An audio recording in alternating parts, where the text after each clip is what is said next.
الحمد لله رب العالمين والصلاة والسلام على سيد المرسلين اما بعد فاعوذ بالله من الشیطان الرجیم بسم اللہ الرحمن الرحیم۔ نظر کی کمزوری کے اسباب مع علاج۔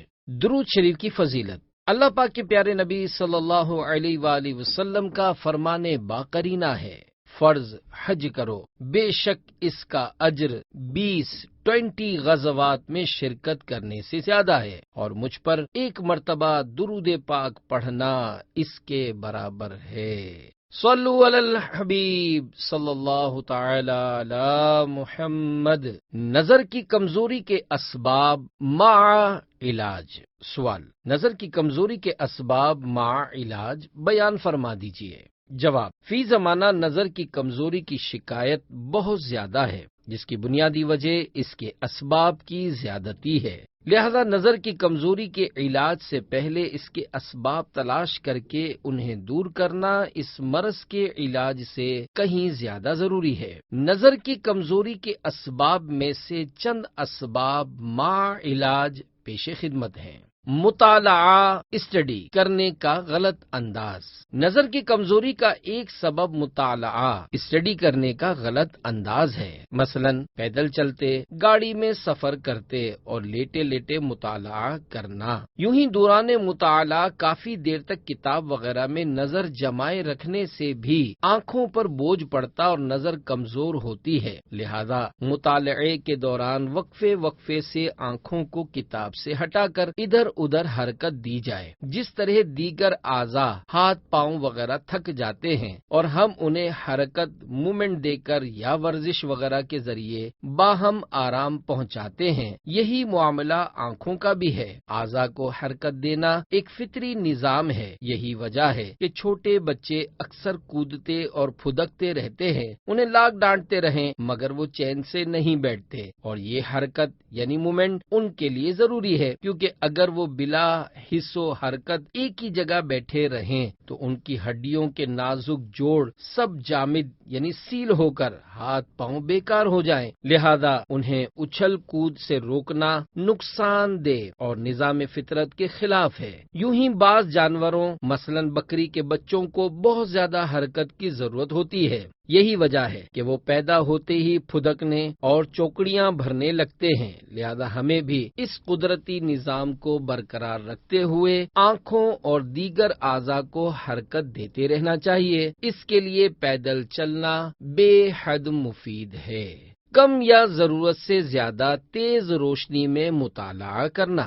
نظر کی کمزوری کا ایک سبب کم یا ضرورت سے زیادہ تیز روشنی یا غلط سمت یعنی ڈائریکشن سے آنے والی روشنی میں مطالعہ کرنا بھی ہے کہ اس سے بینائی متاثر ہوتی ہے، لہذا مطالعہ کرتے وقت اس بات کا خیال رکھیں کہ روشنی اوپر سے یا الٹی طرف اپوزٹ سائڈ سے آئے، کہ اس طرح آنکھوں پر زور کم پڑے گا اور انہیں سہولت رہے گی۔ بتی یعنی لائٹ لگانے کا بھی یہی اصول ہے کہ چھت میں لگائی جائے کہ اس سے خوب روشنی ہوتی ہے۔ پہلے لوگ لالٹین زنجیر سے باندھ کر چھت سے نیچے کی طرف لٹکا دیا کرتے تھے، اس طرح کمرے میں چاروں طرف خوب روشنی ہوتی تھی، جبکہ آج کل بتیاں یعنی لائٹس چھت میں لگانے کے بجائے دیواروں پر لگانے کا رواج ہے، جس سے روشنی کم ہو جاتی ہے کیونکہ دیواریں روشنی جذب کرتی ہیں۔ یوں ہی آج کل بعض لوگ زیبائش یعنی ڈیکوریشن کے لیے بتیوں کے اوپر رنگین پلاسٹک کور لگا دیتے ہیں، اس سے روشنی مزید کم ہو جاتی ہے، اور کم روشنی میں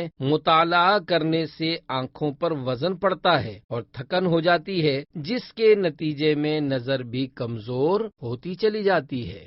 گرد و غبار اور گاڑیوں کے دھوئیں کے مضر اثرات۔ نظر کی کمزوری کا ایک باعث گرد و غبار اور گاڑیوں کا دھواں بھی ہے۔ اس کے مضر اثرات سے بچنے کے لیے آنکھوں کو دھوتے رہنا چاہیے، اور اس کا بہترین حل وقتاً فوقتاً وضو کر لینا ہے۔ کسی یورپین ڈاکٹر نے ایک مقالہ لکھا جس کا نام تھا آنکھ، پانی، صحت، آئی واٹر، ہیلتھ۔ اس مقالے میں اس نے اس بات پر زور دیا کہ اپنی آنکھوں کو دن میں کئی بار دھوتے رہو، ورنہ خطرناک بیماریوں سے دوچار ہونا پڑے گا۔ آنکھوں کی ایک ایسی بیماری بھی ہے جس میں آنکھوں کی رطوبت اصلیہ یعنی اصلی تری کم یا ختم ہو جاتی ہے اور بینائی کمزور ہوتے ہوتے بالآخر مریض اندھا ہو جاتا ہے۔ طبی اصول کے مطابق اگر بھووں کو وقتاً فوقتاً تر کیا جاتا رہے تو اس مرض سے تحفظ مل سکتا ہے۔ الحمدللہ عز وجل اس یورپین ڈاکٹر کے بیان کردہ طبی اصول سے ہم مسلمانوں کے مذہب کی سچائی اور عمدگی مزید واضح ہوتی ہے کہ ہم روزانہ کئی بار وضو کی صورت میں اپنی آنکھوں اور دیگر اعضاء کے تحفظ کا سامان کر لیتے ہیں۔ اپنی آنکھوں کا غلط استعمال۔ نظر کی کمزوری کے اسباب میں سے ٹی وی، وی سی آر یا کمپیوٹر پر فلمیں ڈرامے دیکھنا، بلا ضرورت اپنی یا کسی اور کی شرمگاہ کی طرف نظر کرنا اور گندگی، پیشاب وغیرہ دیکھنا بھی ہے۔ ان اسباب سے بچنے کا بہترین حل آنکھوں کا قفل مدینہ لگانا ہے۔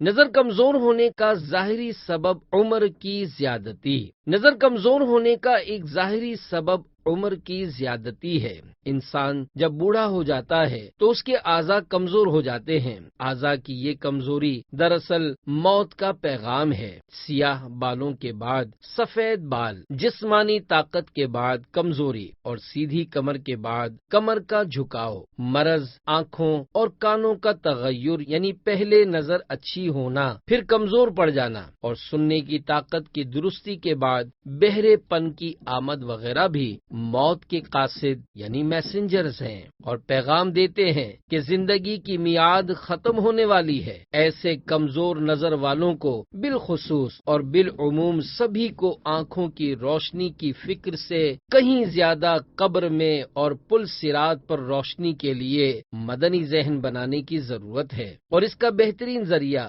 مدنی انعامات پر عمل اور سنتوں کی تربیت کے لیے عاشقان رسول کے ہمراہ مدنی قافلوں میں سفر کرنا ہے۔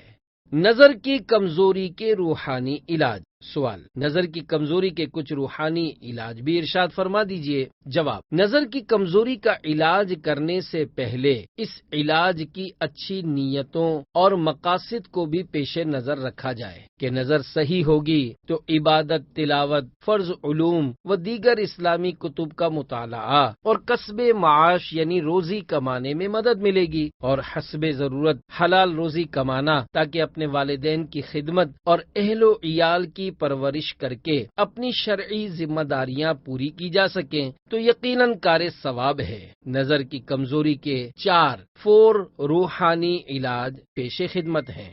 نمبر 1، نظر کی کمزوری دور کرنے کا ایک عمل یہ ہے کہ وضو کے بعد آسمان اور اگر کمرے وغیرہ میں ہوں تو چھت کی طرف منہ کر کے سورۃ القدر پڑھ لیا کریں۔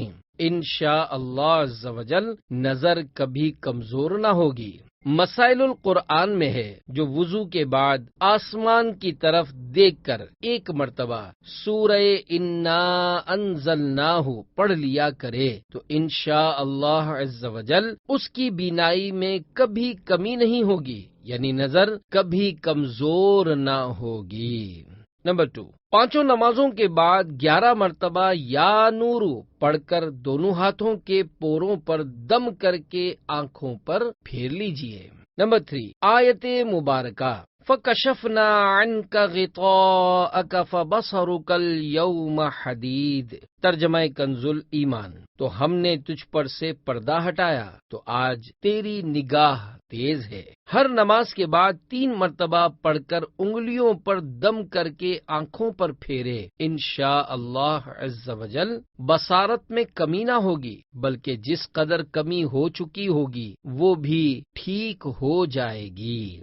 نمبر 4، اعلی حضرت امام اہل سنت مولانا شاہ امام احمد رضا خان رحمت اللہ علیہ فرماتے ہیں، آیت الکرسی شریف یاد کر لیجئے، ہر نماز کے بعد ایک بار پڑھیے، نماز پنجگانہ کی پابندی رکھیے، اور عورتیں کہ جن دنوں میں انہیں نماز کا حکم نہیں، ان دنوں میں انہیں قرآن پاک زبانی پڑھنا بھی جائز نہیں، وہ بھی 5 وقت آیت الکرسی اس نیت سے کہ اللہ عز و جل کی تعریف ہے، نہ اس نیت سے کہ کلام اللہ یعنی قرآن پاک ہے، پڑھ لیا کریں۔ اور جب اس کلمے پر پہنچیں وَلَا يَئُودُهُ حِفْظُهُمَا، دونوں ہاتھوں کی انگلیاں آنکھوں پر رکھ کر اس کلمے کو 11 بار کہیں، پھر دونوں ہاتھوں کی انگلیوں پر دم کر کے آنکھوں پر پھیر لیں۔ پھر فرمایا یہ عمل ایسے قوی التاثیر یعنی زبردست اثر والے ہیں کہ اگر صدق اعتقاد یعنی سچا یقین ہو تو انشاءاللہ عز و جل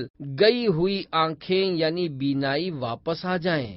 یہ تو نظر کی کمزوری دور کرنے کا روحانی عمل تھا۔ اس کے علاوہ ہر نماز کے بعد 1 مرتبہ اور آیت الکرسی پڑھنے کا معمول بنا لیجئے کہ حدیث پاک میں اس کی بڑی فضیلت آئی ہے۔ چنانچہ حضرت سیدنا ابو امامہ رضی اللہ تعالی عنہ سے روایت ہے کہ رسول اللہ صلی اللہ علیہ وآلہ وسلم نے ارشاد فرمایا، جو ہر فرض نماز کے بعد آیت الکرسی پڑھے گا اسے موت کے سوا جنت سے کچھ مانع یعنی رکاوٹ نہیں۔ اس حدیث پاک کے تحت حضرت سیدنا علامہ عبد الرؤف مناوی رحمۃ اللہ علیہ نقل فرماتے ہیں کہ حضرت سیدنا علامہ سعد الدین تفتازانی رحمۃ اللہ علیہ نے فرمایا، جنت میں داخل ہونے کی شرائط میں سے موت کے سوا کچھ باقی نہ رہے گا، گویا کہ موت ہی اسے جنت میں داخلے سے روکے ہوئے ہے۔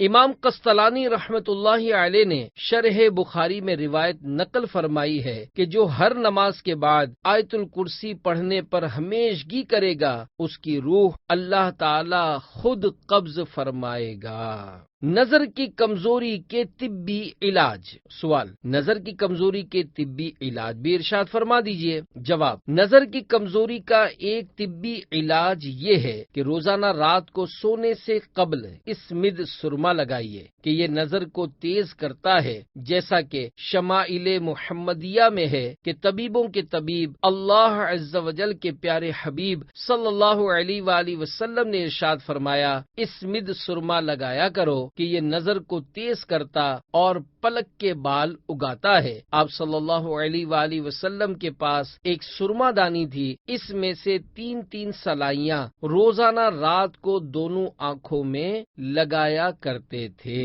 نظر کی کمزوری کا دوسرا طبی علاج یہ ہے کہ اگر خالص شہد میسر ہو تو سوتے وقت اس کی سلائی آنکھوں میں لگا لیجئے کہ یہ آنکھوں کے لیے بہت مفید اور بہترین سرما ہے۔ اس کے استعمال سے انشاءاللہ عز و جل نظر کی کمزوری کے علاوہ دیگر امراض سے بھی نجات پائیں گے۔ بہت سی بیماریوں کے طبی و روحانی علاج جاننے کے لیے شیخ طریقت امیر اہل سنت بانی دعوت اسلامی حضرت علامہ مولانا ابو بلال محمد الیاس اتار قادری رضوی دامت برکاتہم العالیہ کی کتب مدنی پنج سورہ، گھریلو علاج اور رسالے وضو اور سائنس کا مطالعہ کیجیے۔ انشاءاللہ عز و جل ڈھیروں مفید معلومات حاصل ہوں گی۔ عجب نہیں کہ لکھا لوح کا نظر آئے، جو نقش پا کا لگاؤں غبار آنکھوں میں۔ فنائے مسجد میں مانگنے والے کو دینا کیسا؟ سوال، کیا فنائے مسجد میں کسی مانگنے والے کو دینا جائز ہے؟ جواب، اس مسئلے میں مسجد و فنائے مسجد دونوں کا ایک ہی حکم ہے، کیونکہ مسجد میں سوال کی ممانعت کی وجہ وہاں شور و غل ہے، تو فنائے مسجد میں بھی شور و غل کی اجازت نہیں۔ مسجد یا فنائے مسجد میں اپنی ذات کے لیے سوال کرنے کی 2 صورتیں ہیں۔ پہلی صورت یہ ہے کہ مانگنے والا مجبور و لاچار نہیں بلکہ پیشہ ور بھکاری ہے، تو اسے سرے سے سوال کرنا ہی حلال نہیں، چہ جائے کا مسجد ہو یا بازار، اور ایسے کو اس کے سوال پر کچھ دینا بھی ثواب نہیں بلکہ گناہ ہے، جیسا کہ اعلی حضرت امام اہل سنت مولانا شاہ امام احمد رضا خان رحمت اللہ علیہ فرماتے ہیں، قوی یعنی طاقتور، تندرست، قابل کسب یعنی کمانے کے لائق جو بھیک مانگتے پھرتے ہیں ان کو دینا گناہ ہے، کہ ان کا بھیک مانگنا حرام ہے اور ان کو دینے میں اس حرام پر مدد اگر لوگ نہ دیں تو جھک مارے اور کوئی پیشہ حلال اختیار کریں۔ در مختار میں ہے، یہ حلال نہیں کہ آدمی کسی سے روزی وغیرہ کا سوال کرے جبکہ اس کے پاس ایک دن کی روزی موجود ہو یا اس میں اس کے کمانے کی طاقت موجود ہو، جیسے تندرست کمائی کرنے والا اور اسے دینے والا گناہگار ہوتا ہے اگر اس کے حال کو جانتا ہے، کیونکہ حرام پر اس نے اس کی مدد کی۔ دوسری صورت یہ ہے کہ سائل پیشاور بھکاری نہیں بلکہ کوئی محتاج مسافر ہے، تو اگر وہ نمازیوں کے آگے سے نہ گزرے، نہ ہی لوگوں کی گردنیں پھلانگے اور نہ ہی بار بار سوال کرے تو اسے دے سکتے ہیں۔ چنانچہ اعلی حضرت رحمت اللہ علیہ فرماتے ہیں، اگر وہ شخص پیشاور فقیر ہے تو اسے دینا چاہے مسجد میں ہو یا علاوہ مسجد بہر صورت منع ہے، اور اگر وہ شخص خستہ حال مسافر ہے کہ وہاں اس کا کوئی جاننے والا نہیں اور نہ وہ نمازیوں کو پھلانگتا ہے نہ ہی بار بار سوال کرتا ہے تو اسے دینا جائز ہے۔ امام صاحب اور کمیٹی کے ساتھ رویہ۔ سوال: مسجد میں مدنی کام کرنے کے لیے امام صاحب اور کمیٹی کے ساتھ کیسا رویہ ہونا چاہیے؟ جواب: مسجد میں مدنی کام کرنا ہو یا علاقے میں دینی کام ہو یا دنیاوی، اس میں حکمت عملی اور نرمی اختیار کرنے والا ضرور کامیاب ہوتا ہے۔ جس طرح ایک تاجر گاہک کو اپنا بنانے کے لیے اس کے ساتھ حسن اخلاق اور نرمی سے پیش آ کر بالآخر اس سے اپنا مقصد حاصل کر لیتا ہے، تو اسی طرح دین کا کام کرنے والوں کو بھی حسن اخلاق کا پیکر اور نرمی کا خوگر ہونا چاہیے۔ لہذا امام صاحب اور کمیٹی کے ساتھ حسن اخلاق کا مظاہرہ کیجیے، حکمت عملی اور نرمی سے پیش آئیے اور ہرگز کسی بھی معاملے میں ان سے نہ الجھیے۔ انشاء اللہ عز و جل مساجد میں مدنی کام کرنے میں آسانی ہوگی۔ حدیث پاک میں ہے، الحکمت ضالۃ المؤمن، یعنی حکمت مومن کا گمشدہ خزانہ ہے۔ یاد رہے، اگر کمیٹی میں کوئی فاسق معلن ہو تو اس کی تعظیم کرنے، اسے نمایاں جگہ پر بٹھانے، خود اس کے قدموں میں بیٹھنے اور اس کی جھوٹی تعریف وغیرہ کرنے کی اجازت نہیں۔ جہاں فتنے کا اندیشہ ہو وہاں دور رہنے میں ہی عافیت ہے۔ اگر آپ کی معلومات کے مطابق امام صاحب کسی مسئلے میں غلطی کر رہے ہوں تو آپ ابتداً کسی صحیح العقیدہ سنی مفتی صاحب سے وہ مسئلہ اچھی طرح سمجھ لیں کہ کہیں ایسا نہ ہو کہ امام صاحب درست ہوں اور آپ غلطی پر ہوں، یا امام صاحب خود عالم ہوں اور وہ اس مسئلے کی دلیل رکھتے ہوں۔ اگر امام صاحب ہی غلطی پر ہوں تو پھر بھی آپ اچھی طرح غور و فکر کر لیجئے کہ کیا یہ ایسی غلطی ہے کہ جس کی اصلاح شرعاً ضروری ہے، اور یہ بھی دیکھ لیجئے کہ کیا یہ بات آپ امام صاحب کو سمجھا پائیں گے۔ اگر سمجھانا ضروری ہو اور آپ اس کی استطاعت بھی رکھتے ہوں تو اب سب کے سامنے ٹوکنے اور سمجھانے کے بجائے حکمت عملی سے کام لیتے ہوئے وہی مسئلہ کسی مستند کتاب مثلا بحر شریعت یا فتاوی رضویہ وغیرہ سے نکال کر امام صاحب کے پاس لے جائیے اور عرض کیجئے، حضور یہ مسئلہ مجھے سمجھا دیجئے، اور آپ کا انداز بھی سیکھنے والا ہو، کیونکہ علماء کرام کثرہم اللہ السلام ہمارے رہنما ہیں۔ جب آپ سیکھنے والے انداز میں ان سے عرض کریں گے تو وہ آپ کو مسئلہ سمجھا دیں گے، اور ہو سکتا ہے ان کی اپنی توجہ بھی اس طرف چلی جائے کہ اس مسئلے میں تو میں بھی بھول کر رہا ہوں۔ وہ آپ کو سمجھاتے سمجھاتے خود بھی سمجھ جائیں گے، اس طرح وہ ناراض بھی نہیں ہوں گے اور ان کی اصلاح بھی ہو جائے گی۔ اس ضمن میں حکمت عملی کی برکتوں سے مالا مال ایک دلچسپ حکایت ملاحظہ کیجیے۔ حکمت عملی کی برکت سے مالا مال دلچسپ حکایت۔ حضرت سیدنا عبداللہ بن مبارک رحمت اللہ علیہ فرماتے ہیں، ملک شام میں میری ملاقات امام اوزاعی رحمت اللہ علیہ سے ہوئی۔ وہ مجھ سے فرمانے لگے، کوفے کے اس بدعتی کا کیا حال ہے جس کی کنیت ابو حنیفہ ہے؟ میں نے ان کی بات سنی اور گھر آ گیا۔ اور 3 دن مسلسل امام اعظم ابو حنیفہ رحمۃ اللہ علیہ کے بیان کردہ مسائل لکھتا رہا۔ تیسرے دن دوبارہ امام اوزاعی رحمۃ اللہ علیہ کے پاس گیا تو انہوں نے میرے ہاتھ میں وہ صفحات دیکھے جن پر میں نے مسائل لکھے ہوئے تھے، تو انہوں نے مجھ سے وہ صفحات لیے اور مطالعہ فرمانے لگے۔ جب انہوں نے مطالعہ کیا تو ان میں لکھا تھا کہ یہ مسائل نعمان بن ثابت کی مجلس سے نوٹ کیے گئے ہیں۔ امام اوزاعی رحمۃ اللہ علیہ مسائل پڑھتے گئے اور حیران ہوتے گئے۔ بالآخر انہوں نے مجھ سے پوچھا کہ یہ نعمان بن ثابت کون ہے جس کی مجلس سے یہ مسائل نوٹ کیے گئے ہیں؟ میں نے کہا یہ وہی ابو حنیفہ نعمان بن ثابت ہیں جنہیں آپ بدعتی فرما رہے ہیں۔ پھر میں نے امام اوزاعی رحمۃ اللہ علیہ سے پوچھا اب بتائیے کہ ابو حنیفہ نعمان بن ثابت کیسے ہیں؟ تو انہوں نے فرمایا وہ علم کا سمندر ہیں، میں ان کی عقل و بصیرت پر رش کرتا ہوں اور اپنی سابقہ ان تمام باتوں سے رجوع کرتا ہوں جو میں نے ان کے متعلق کہی تھیں۔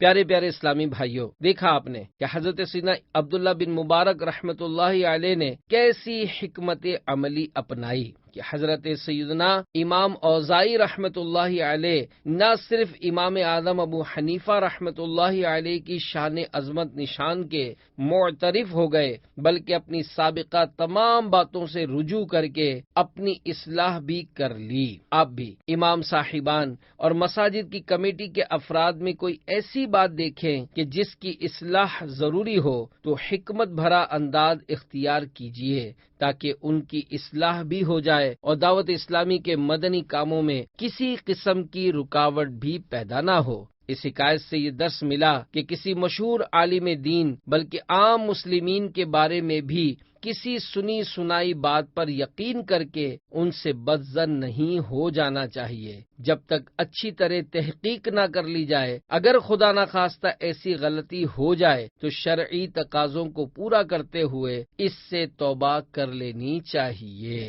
ہے فلاح و کامرانی نرمی و آسانی میں، ہر بنا کام بگڑ جاتا ہے نادانی میں۔ غیر مسلم کو ترجمہ قرآن دینا کیسا؟ سوال: اگر کسی کو مترجم قرآن پاک دینا ہو تو کون سا دیا جائے؟ نیز غیر مسلم کو ترجمہ قرآن یا ایسے رسائل جن میں آیات قرآنی ہوں دینا کیسا ہے؟ جواب: کسی مسلمان کو ترجمہ قرآن دینا ہو تو میرے آقا نعمت امام اہل سنت اعلی حضرت مولانا شاہ امام احمد رضا خان رحمۃ اللہ علیہ کا شہرۂ آفاق ترجمہ قرآن کنز الایمان دیا جائے کہ یہ اردو زبان کے تمام تراجم میں سب سے بہترین اور محتاط ترجمہ ہے۔ رہی بات غیر مسلم کو ترجمہ قرآن یا ایسے رسائل دینے کی جن میں آیات قرآنی ہوں تو اسے یہ نہیں دے سکتے کیونکہ غیر مسلم ناپاک ہوتے ہیں، جیسا کہ پارہ 10 سورۃ التوبہ کی آیت نمبر 28 میں اللہ پاک کا فرمانے عالی شان ہے، یا ایھا الذین آمنوا انما المشرکون نجس۔ ترجمہ کنز الایمان: اے ایمان والو، مشرک نرے ناپاک ہیں اور ناپاکی کی حالت میں قرآن یا ترجمہ قرآن کو چھونا حرام ہے۔ چنانچہ پارہ 27 سورۃ الواقعہ کی آیت نمبر 79 میں ارشاد رب العباد اللہ پاک ارشاد فرماتا ہے، لا یمسہ الا المطہرون۔ ترجمہ کنز الایمان: اسے نہ چھوئیں مگر باوضو۔ ہاں، اگر غیر مسلم کے ہدایت قبول کرنے کی امید ہو تو پھر غسل کے بعد اسے قرآن یا ترجمہ قرآن کنز الایمان یا کنز الایمان کا دیگر زبانوں مثلا انگلش، ڈچ، بنگلہ، ہندی، پشتو اور سندھی وغیرہ میں ہونے والا ترجمہ یا ایسے رسائل جن میں آیات قرآنی ہوں دینے میں حرج نہیں۔ فتاوی ہندیہ میں ہے، غیر مسلم مصحف یعنی قرآن پاک کو نہیں چھو سکتا، ہاں اگر غسل کر کے پھر چھوئے تو حرج نہیں۔ ترجمہ کنز الایمان کے ساتھ ساتھ اگر اس کے تفسیری حاشیہ خزانہ العرفان کا بھی مطالعہ کیا جائے تو یہ زیادہ مفید ہے۔ اصطلاحات کے تنظیمی فوائد: سوال: دعوت اسلامی میں بولی جانے والی اصطلاحات کے تنظیمی فوائد کیا ہیں؟ جواب: ہر ادارے اور تنظیم کی اپنی اپنی اصطلاحات ہوتی ہیں۔ جب کوئی اپنی گفتگو میں ان اصطلاحات کو استعمال کرتا ہے تو اس سے اندازہ ہو جاتا ہے کہ یہ فلاں ادارے سے وابستہ ہے۔ اسی طرح عاشقان رسول کی مدنی تحریک دعوت اسلامی کی بھی مخصوص اصطلاحات ہیں۔ جب کوئی ان اصطلاحات کو استعمال کرتا ہے تو پتہ چل جاتا ہے کہ یہ دعوت اسلامی کے مدنی ماحول سے وابستہ ہے، تو اس سے دعوت اسلامی کی تشہیر اور آپس میں ایک دوسرے کی پہچان ہوتی ہے۔ دعوت اسلامی کے مدنی ماحول سے وابستہ ہر اسلامی بھائی اور اسلامی بہن کو چاہیے کہ وہ دعوت اسلامی کی اصطلاحات کو یاد رکھے اور اپنی روزمرہ کی گفتگو میں انہیں استعمال کرے، تاکہ اس سے دعوت اسلامی کا اچھی طرح تعارف اور آپس میں ایک دوسرے کی پہچان ہو۔ مدینہ کو یثرب کہنا کیسا؟ سوال: مدینہ منورہ زادہ اللہ شرفم و تعظیمہ کو یثرب کہنا کیسا ہے؟ نیز ایسے اشعار جن میں مدینہ منورہ زادہ اللہ شرفم و تعظیمہ کو یثرب کہا گیا ہے، انہیں پڑھنے کا حکم کیا ہے؟ جواب: مدینہ منورہ زادہ اللہ شرفم و تعظیمہ کو یثرب کہنا ناجائز و گناہ ہے۔ چنانچہ اعلیٰ حضرت امام اہل سنت مجدد ملت مولانا شاہ امام احمد رضا خان رحمۃ اللہ علیہ فرماتے ہیں، مدینہ طیبہ کو یثرب کہنا ناجائز و ممنوع و گناہ ہے اور کہنے والا گناہ گار ہے، لہذا ایسے اشعار جن میں یہ لفظ آئے انہیں پڑھنا جائز نہیں۔ قرآن عظیم میں کہ لفظ یثرب آیا، وہ رب العزت نے منافقین کا قول نقل کیا ہے، وَإِذْ قَالَتْ طَائِفَةٌ مِّنْهُمْ يَا أَهْلَ يَثْرِبَ لَا مُقَامَ لَكُمْ۔ ترجمہ کنز الایمان۔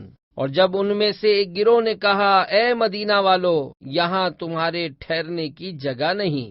یثرب کا لفظ فساد و ملامت سے خبر دیتا ہے، وہ ناپاک اسی طرف اشارہ کر کے یثرب کہتے۔ اللہ تعالیٰ نے ان پر رد کے لیے مدینہ طیبہ کا نام طیبہ رکھا۔ مدینہ منورہ کو یثرب کہنے کی ممانعت۔ احادیث مبارکہ میں مدینہ منورہ کو یثرب کہنے کی سخت ممانعت آئی ہے، چنانچہ اللہ پاک کے پیارے نبی صلی اللہ علیہ وآلہ وسلم نے ارشاد فرمایا، جو مدینہ کو یثرب کہے تو استغفار کرے۔ مدینہ توبہ پاک و صاف خوشبودار جگہ ہے، مدینہ توبہ ہے۔ اس حدیث پاک کے تحت حضرت سیدنا علامہ عبدالرؤف مناوی رحمۃ اللہ علیہ نقل فرماتے ہیں، حدیث پاک میں مدینہ طیبہ کو یثرب کہنے پر استغفار کرنے کے حکم سے ظاہر ہوتا ہے کہ مدینہ طیبہ کو یثرب نام رکھنا حرام ہے، کہ یثرب کہنے سے استغفار کا حکم فرمایا اور استغفار گناہ ہی سے ہوتا ہے۔ اللہ پاک کے پیارے نبی صلی اللہ علیہ وآلہ وسلم کا فرمان خوشبودار ہے، بے شک اللہ عز و جل نے مدینہ کا نام توبہ رکھا۔ اس حدیث پاک کے تحت حضرت سیدنا علامہ علی قاری رحمۃ اللہ علیہ فرماتے ہیں، اللہ تعالیٰ نے لوح محفوظ میں مدینہ کا نام توبہ رکھا ہے، یا اپنے محبوب صلی اللہ علیہ وآلہ وسلم کو حکم فرمایا کہ وہ مدینہ پاک کا نام توبہ رکھیں، تاکہ یثرب نام رکھنے والے منافقین کا رد کرتے ہوئے نازیبا یعنی نامناسب نام کی طرف رجوع کرنے پر ان کی سرزنش یعنی ملامت کی طرف اشارہ ہو جائے۔ اسی میں امام شرف الدین نووی رحمۃ اللہ علیہ کے حوالے سے ہے، حضرت سیدنا عیسیٰ بن دینار رحمۃ اللہ علیہ سے حکایت نقل کی گئی کہ جس کسی نے مدینہ طیبہ کا نام یثرب رکھا یعنی اس نام سے پکارا تو وہ گناہگار ہوگا۔ جہاں تک قرآن مجید میں یثرب کے نام کے ذکر کا تعلق ہے تو معلوم ہونا چاہیے کہ وہ منافقین کے قول کی حکایت ہے کہ جن کے دلوں میں بیماری ہے۔ اس حدیث پاک کے تحت مفسر شہیر حکیم الامت حضرت مفتی احمد یار خان رحمۃ اللہ علیہ فرماتے ہیں، لوح محفوظ میں مدینہ منورہ کا نام توبہ یا طیبہ ہے، یا رب تعالی نے اپنے نبی صلی اللہ علیہ وآلہ وسلم کو حکم دیا کہ اس کا نام توبہ رکھیں۔ اس کے معنی ہے پاک و صاف اور خوشبودار جگہ۔ اسے رب تعالیٰ نے کفر و شرک سے پاک کیا، یہاں کے باشندوں کو بدخلقی وغیرہ سے صاف فرمایا، جیسا کہ آج بھی مشاہدہ ہے کہ مدینہ منورہ زادہ اللہ شرف و تعظیمہ کے اصل باشندے اخلاق و عادات اور نرمی طبیعت میں بہت اعلیٰ ہیں، نیز زمین مدینہ بلکہ در و دیوار میں خاص مہک ہے۔ وہاں کے خس و خاشاک یعنی کوڑا کرکٹ اگرچہ گلی کوچوں میں جمع ہیں مگر بدبو نہیں دیتے۔ وہاں کی مٹی میں قدرتی خوشبو ہے مگر محسوس اسے ہو جس کے دماغ میں کفر و نفاق کا نزلہ زکام نہ ہو۔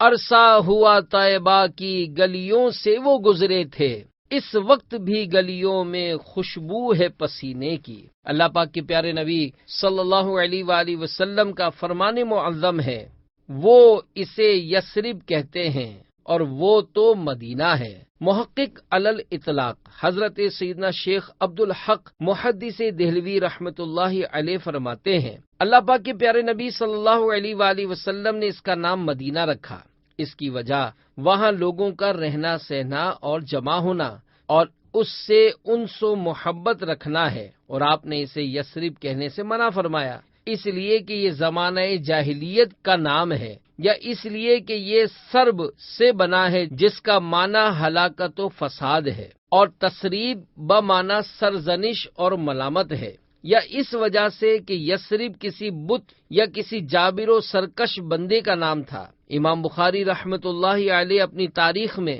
ایک حدیث لائے ہیں کہ جو کوئی ایک مرتبہ مدینے کو یثرب کہہ دے تو اسے 10 مرتبہ مدینہ کہنا چاہیے تاکہ اس کی تلافی و تدارک ہو جائے۔ ایک دوسری روایت میں ہے کہ یثرب کہنے والا اللہ تعالیٰ سے استغفار کرے اور معافی مانگے، اور بعض نے فرمایا کہ اس نام سے پکارنے والے کو سزا دینی چاہیے۔ مزید فرماتے ہیں، حیرت کی بات ہے کہ بعض بڑے لوگوں کی زبان سے اشعار میں لفظ یثرب صادر ہوا ہے۔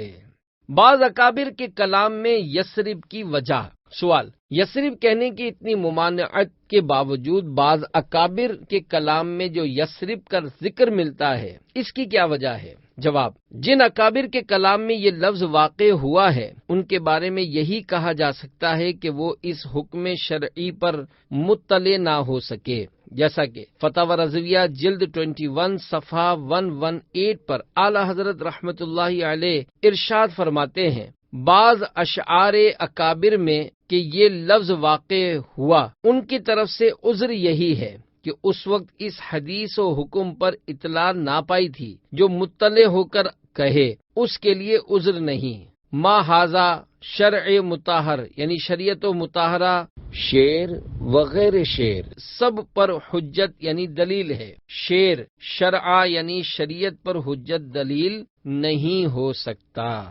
امردوں پر انفرادی کوشش۔ سوال: امردوں پر انفرادی کوشش کرنا کیسا ہے؟ جواب: انفرادی کوشش کے ذریعے کسی کو نیک بنانا اور بد مذہبوں کی صحبت سے بچانا ہے، یقیناً اپنی اور اس کی بھلائی چاہنا ہے۔ اگر آپ واقعی انفرادی کوشش کے ذریعے کسی کو نیک بنانے، گناہوں سے بچانے اور بری صحبت سے چھٹکارا دلانے کا شوق ہے تو پہلے غیر امردوں پر توجہ دیں، جب اس میں کامیابی مل جائے تو پھر امردوں کے بارے میں سوچیں۔ دوسروں کو چھوڑ کر صرف امردوں ہی کی فکر میں لگے رہنا اور انہی پر انفرادی کوشش کرتے رہنا یہ نفس و شیطان کا دھوکہ ہے، اس سے بچنا ضروری ہے۔ کہیں ایسا نہ ہو کہ شیطان کے چنگل میں پھنس کر امرد پسندی کا شکار ہو کر امردوں کی اصلاح کرنے اور ان کا ایمان بچانے کے بجائے اپنے ایمان سے بھی ہاتھ دھو بیٹھیں۔ اس ضمن میں ایک حکایت ملاحظہ کیجیے اور عبرت کے مدنی پھول چنیے۔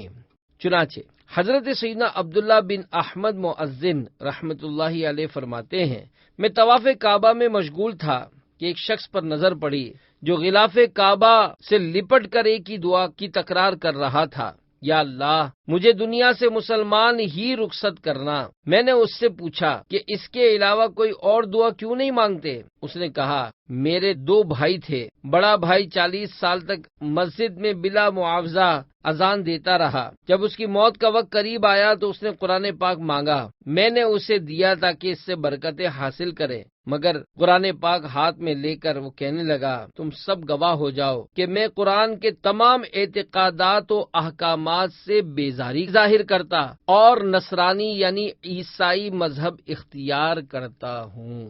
پھر وہ مر گیا۔ اس کے بعد دوسرے بھائی نے 30 برس تک مسجد میں فی سبیل اللہ اذان دی، مگر اس نے بھی آخری وقت نصرانی ہونے کا اعتراف کیا اور مر گیا۔ میں اس لیے اپنے خاتمے کے بارے میں بے حد فکر مند ہوں اور ہر وقت خاتمہ بالخیر کی دعا مانگتا رہتا ہوں۔ حضرت سیدنا عبداللہ بن احمد مؤذن رحمت اللہ علیہ نے اس سے استفسار فرمایا کہ تمہارے دونوں بھائی آخر ایسا کون سا گناہ کرتے تھے؟ اس نے بتایا وہ غیر عورتوں میں دلچسپی لیتے تھے اور امردوں یعنی بے ریش لڑکوں کو شہوت سے دیکھتے تھے۔ امردوں سے میل جول بڑھانے کی اجازت نہیں۔ یاد رکھیے، انفرادی کوشش کے بہانے امردوں سے میل جول بڑھانے کی بالکل اجازت نہیں ہے۔ امرد صرف بے ریش ہی نہیں ہوتا، بلکہ بعض ایسے بھی ہوتے ہیں جن کے پورے چہرے پر داڑھی نہیں آتی بلکہ رخسار خالی ہوتے ہیں، تو وہ بھی 25 سال یا اس سے بھی زائد عمر تک امرد رہتے ہیں۔ اس لیے ہر ایک کو اپنی حالت پر غور کر لینا چاہیے کہ امرد میں کچھ کشش محسوس ہو رہی ہے یا نہیں۔ ہاں کی صورت میں اسے دیکھنے اور چھونے سے بچنا واجب ہے، کیونکہ اس کی ممانعت کی علت یعنی ریزن شہوت ہے، لہذا جسے دیکھ کر شہوت آتی ہو اور لذت کے ساتھ بار بار اس کی طرف نظر اٹھتی ہو، چاہے وہ بڈھا ہی کیوں نہ ہو، اسے قصدن دیکھنا حرام ہے۔ حجت الاسلام حضرت سیدنا امام محمد غزالی رحمت اللہ علیہ فرماتے ہیں، اگر کسی کے دل میں حسین چہرے، منقش کپڑے اور سونے سے آراستہ چھت کو دیکھنے سے چھونے کی رغبت پیدا ہو تو اب ان چیزوں کی طرف بھی شہوت کی نظر سے دیکھنا حرام ہے۔ یہ وہ بات ہے جس سے غفلت کے باعث لوگ ہلاکتوں میں پڑ جاتے ہیں اور انہیں معلوم بھی نہیں ہوتا۔ امردوں پر بھی انفرادی کوشش ہونی چاہیے، مگر اس کے لیے انہیں ان جیسے امردوں ہی کے حوالے کرنے اور خود کو حتی الامکان بچانے میں ہی عافیت ہے کہ شیطان کو بہکاتے دیر نہیں لگتی۔ اللہ عز و جل ہمیں شیطان کے مکر و فریب سے بچنے کی توفیق عطا فرمائے، آمین بجاہ النبی الامین صلی اللہ تعالی علیہ وآلہ وسلم۔ آنکھوں میں سرے حشر نہ بھر جائے کہیں آگ، آنکھوں پہ میرے بھائی لگا قفل مدینہ۔ بزرگان دین کی احتیاط و تقوی۔ سوال: امردوں سے اپنے آپ کو بچانے کے حوالے سے بزرگان دین رحمہم اللہ المبین کا کیا انداز ہوا کرتا تھا؟ جواب: ہمارے بزرگان دین رحمہم اللہ المبین علم و عمل اور تقوی و پرہیزگاری کا پیکر ہونے کے باوجود اس معاملے میں نہایت ہی محتاط رہتے تھے۔ چنانچہ اس ضمن میں کروڑوں حنفیوں کے عظیم پیشوا امام الائمہ سراج الامہ حضرت سیدنا امام اعظم ابو حنیفہ رحمت اللہ علیہ کی احتیاط اور کمال تقوی ملاحظہ کیجیے۔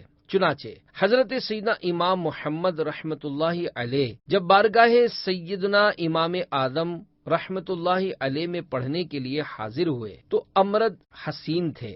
سیدنا امام اعظم رحمت اللہ علیہ متقی و پرہیزگار ہونے کے باوجود نظر کی خیانت کے خوف سے انہیں اپنے سامنے بٹھانے کے بجائے پشت یا ستون کے پیچھے بٹھا کر درس دیا کرتے تھے۔ شیخ طریقت امیر اہل سنت دامت برکاتہم العالیہ فرماتے ہیں، امرد کو نہ تو تحفہ دیا جائے اور نہ ہی اس سے کوئی چیز لی جائے کہ اس سے محبت بڑھتی ہے، اور امرد کے ساتھ روابط بڑھانا خطرے سے خالی نہیں۔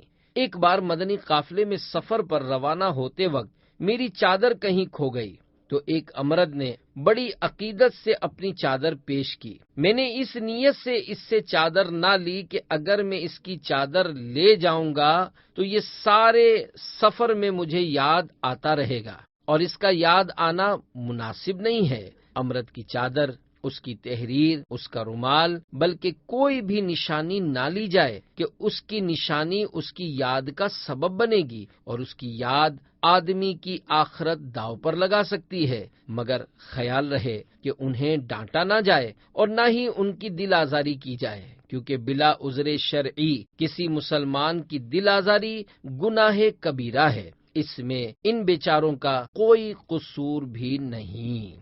کیا بچے مدنی کام کر سکتے ہیں؟ سوال، کیا بچے دعوت اسلامی کا مدنی کام کر سکتے ہیں؟ جواب، جی ہاں، بچے بھی دعوت اسلامی کا مدنی کام کر سکتے ہیں، اور انہیں مدنی کاموں کا جذبہ بھی ہوتا ہے، لہذا انہیں مدنی کام کرنے کی اجازت ہے، مگر بڑوں سے محتاط رہیں۔ اگر کوئی بڑا انہیں زیادہ لفٹ دے، بار بار تحائف پیش کرے، تو سمجھ جائیں کہ یہ خطرے کی گھنٹی ہے، اس سے دور رہیں، اگرچہ وہ علاقے کا ذمہ دار ہی کیوں نہ ہو۔ بچوں کو چاہیے کہ اپنے اندر کشش یعنی اٹریکشن پیدا نہ کریں، امامہ شریف بھی سادہ باندھیں، زلفیں آدھے کان سے زیادہ نہ رکھیں، ضرورتاً سادہ عینک استعمال کریں، جاذب نظر پرکشش فریم سے بچیں، بڑوں کے ساتھ زیادہ ملنسار نہ بنیں، ان کے پیچھے پیچھے بھی نہ بھاگیں اور نہ ہی ان کے گھروں پر جائیں جب تک کم از کم ایک مٹھی داڑھی نہ آ جائے۔ ان احتیاطوں کو ملحوظ خاطر رکھیں۔ اللہ عز و جل اپنے حبیب صلی اللہ تعالی علیہ وآلہ وسلم کے صدقے ہم سب کو نفس و شیطان کے مکر و فریب سے بچنے اور اپنی نگاہوں بلکہ جسم کے ہر عضو کو قفل مدینہ لگانے اور اس پر استقامت پانے کی توفیق عطا فرمائے، آمین بجاہ النبی الامین صلی اللہ تعالی علیہ وآلہ وسلم۔